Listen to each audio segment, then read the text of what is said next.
సమాచార హక్కు చట్టం పోరాట కమిటీ ఆధ్వర్యంలో ఈరోజు మోత్కూరులోని మండల పరిధిలోని గ్రామాల వారీగా వచ్చిన కార్యకర్తలకు మరియు ఆర్టీఐ కార్యకర్తలకు మన high court legal adviser Rajitha madam గారికి అందరికీ ప్రతి ఒక్కరికి ధన్యవాదాలు. సమాచార హక్కు చట్టం పోరాట కమిటీ ఆధ్వర్యంలో గ్రామ స్థాయిలో మండల స్థాయిలోని కార్యకర్తలను తయారు చేయడమే కాకుండా ఆ కార్యకర్తలకు దరఖాస్తులు ఏ విధంగా రాయాలా మరి ఏ విధంగా నేర్చుకోవాలనే అంశాలను మనం ఇక్కడ దాదాపు చేయడం జరిగింది. దాదాపు మేడం రిసీవ్ కూడా వేసుకొచ్చింది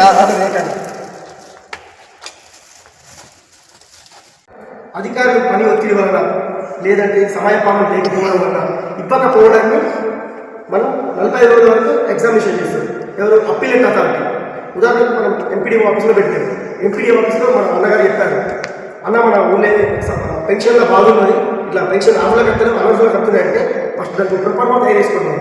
సీత గౌరవులైన మండల ఎంపీడీఓ అధికారి పౌర సంస్థల అధికారికి రాయినది మోత్కూరు మండలం మీ పేరు, నా పేరు పాలన, మా తండ్రి పేరు రాసి తర్వాత మీ చిరునామా పేరు కొట్టు.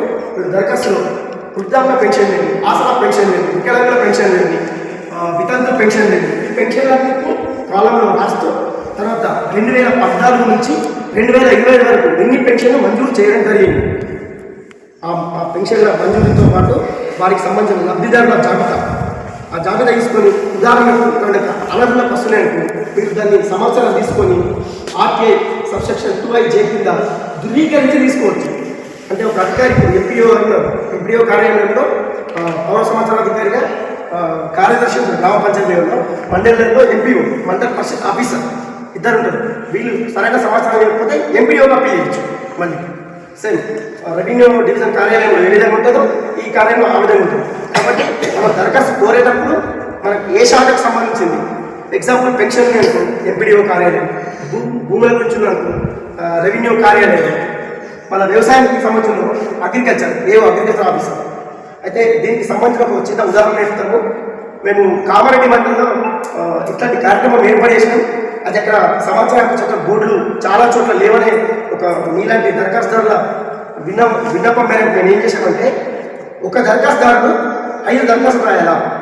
మండలంలో ఉన్న 33 గ్రామాలను మీరు ఖచ్చితంగా సమాచార హక్కు చట్టం బోర్డులు సిటిజన్ చార్ట్లు ఏర్పాటు చేయాలనేది సమాచార హక్కు చట్టం పోరాట కమిటీ ఆధ్వర్యంలో ఒక తీర్మానం రూపొందించుకొని తలా ఒక్కరు 5 దరఖాస్తులు రాసి అక్కడ భూ సమస్యలు, ఈ పెన్షన్ సమస్యలు, ఇళ్ల సమస్యలు ఏమేమో మంచి ఒక 5 కారణాలు రాసి దాంతోపాటు సమాచార హక్కు చట్టం బోర్డు ఎక్కడుంది, సిటిజన్ చార్ట్ ఎక్కడుంది, మీరు ఎంతమంది సమాచారం ఇచ్చారు, సమాచార రిజిస్టర్ మెయింటైన్ చేస్తున్నారా, ఇలాంటి 5 క్వశ్చన్లను మనం వాళ్ళతోని ట్రైనింగ్ ఇచ్చి రాయించి ఆ దరఖాస్తు చేయించడం జరిగింది. 30 గ్రామాలలో సమాచార హక్కు చట్టం బోర్డు ఏర్పాటు చేశారు.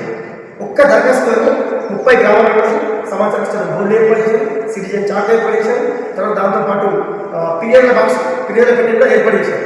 అంటే దరఖాస్తు ఏ విధంగా చేయాలి ఎట్లా ఒక్కళ్ళు చేసినప్పుడు అది నిర్లక్ష్యం అయిపోతుంది. మనం ఒక 20 మంది చేసినాము మంచిగా 5 అంటే 100 అప్లికేషన్ అవుతున్నాయి. 100 అప్లికేషన్ పరిశీలించడానికి అధికారులు ఖచ్చితంగా నిర్లక్ష్యం చేస్తున్నారు. మనం ఏం చేయాలంటే ఒక్కొక్కరు 5 దరఖాస్తులు 20 మంది వేస్తే 100 అప్లికేషన్ ఆ విధంగా అప్లికేషన్ పెంచుకోవాలి. మన సమాచార హక్కు చట్టం కార్యక్రమం ప్రశ్నించే వాళ్ళు పెరిగితే జవాబు చెప్పే వాళ్ళు కూడా కరెక్ట్గా ఉంటారు.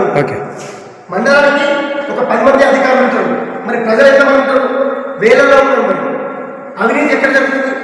ప్రభుత్వ కార్యాలయంలో జరుగుతుంది. వీటిని ఎదిరించాలంటే ఏం చేయాలి? ప్రశ్నించే వాళ్ళు ప్రశ్నించేవాళ్ళంటే వాళ్ళు మన ఆర్టీఐ కార్యకర్తలు, రిపోర్టర్ లేదా పౌర హక్కుల సంఘం నేతలు, నాయకులు, ఇట్లాంటి వాళ్ళు ఏంటంటే సమాజంలో సామాజికంగా అభివృద్ధి చెందడానికి, అవినీతి నిర్మూలన కోసం, లంచగొండిని నిర్మూలించడానికి కోసం, వీటన్నింటి కోసం వీళ్ళు స్వచ్ఛందంగా పనిచేసే వాళ్ళు మనలాంటి కార్యకర్తలు కొన్ని 100 మంది మనకు తెలియకుండానే పనిచేస్తున్నారు. కాబట్టి ఏదైతే మనం సమాచార హక్కు చట్టం ద్వారా మనం దరఖాస్తులను ఒక ఉద్యమంగా నడిపిస్తున్నామో ఆ దరఖాస్తులను ఏ విధంగా పొందాలా, ఎట్లా రాయాలనే విషయాలను మనం స్వయంగా మండల కార్యాలయంలో, జిల్లా కార్యాలయంలో, రాష్ట్ర కార్యాలయంలో తెలుసుకోవచ్చు. ముఖ్యంగా ఈ దరఖాస్తు కోసం 5 రూపాయల ఫీజు, మండల స్థాయిలో 5 రూపాయల ఫీజు, జిల్లా స్థాయిలో 10 రూపాయలు, గ్రామ పంచాయతీలో ఉచితం. మా దగ్గర గ్రామ పంచాయతీలో నేను 2014 నుంచి 2025 వరకు సమాచారం అడగడం జరిగింది. అడిగితే వాళ్ళు ఏం చేశారంటే మీరు స్టాంప్ పెట్టలేదు కాబట్టి మీ దరఖాస్తును రిజెక్ట్ చేస్తుందని చెప్పేసి ఆమె రాసింది.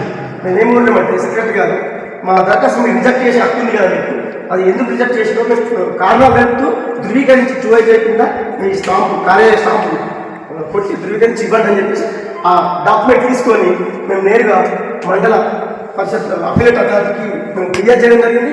వాళ్ళు ఫిర్యాదుని పరిశీలించి మీరు దరఖాస్తును నిర్లక్ష్యంగా వ్యవహరించి గ్రామ పంచాయతీలో రేషన్ కార్డు దారులకు కానీ ఎస్సీ ఎస్టీలకు కానీ ఉచితంగా సమాచారం ఇవ్వాలనేది చట్టంలో ఉంది కాబట్టి మన అన్న వాళ్ళ మండల విలేజ్ అంటూ జిల్లాకి వెళ్ళాను, నిజామాబాద్ జిల్లా.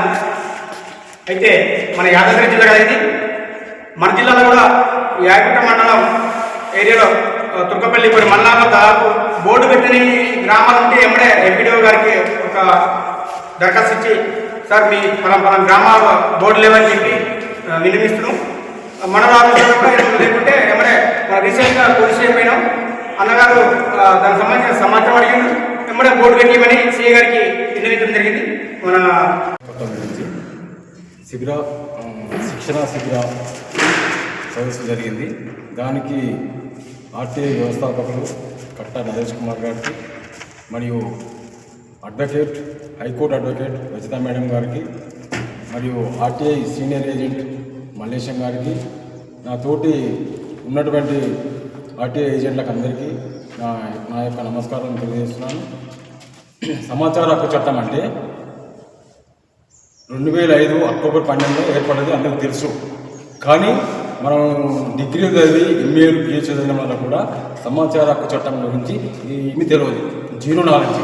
నేను ఒక రకంగా చెప్పాలంటే మనం తెలుసుకున్నది సమాచార హక్కు చట్టం ఇప్పటివరకు కూడా 1%.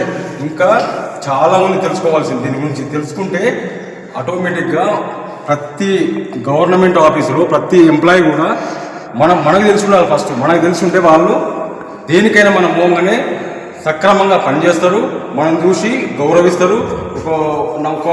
ఒక సమస్య నాకు ఏమైందంటే, మనము వయసులో పెద్దోళ్ళం, మనకన్నా చిన్నవాళ్ళు ఉంటారు, అధికారులు పెద్ద అధికారులు ఉంటారు, మనకన్నా చిన్న వాళ్ళు కూడా ఉంటారు. నాకు 53 సంవత్సరాలు.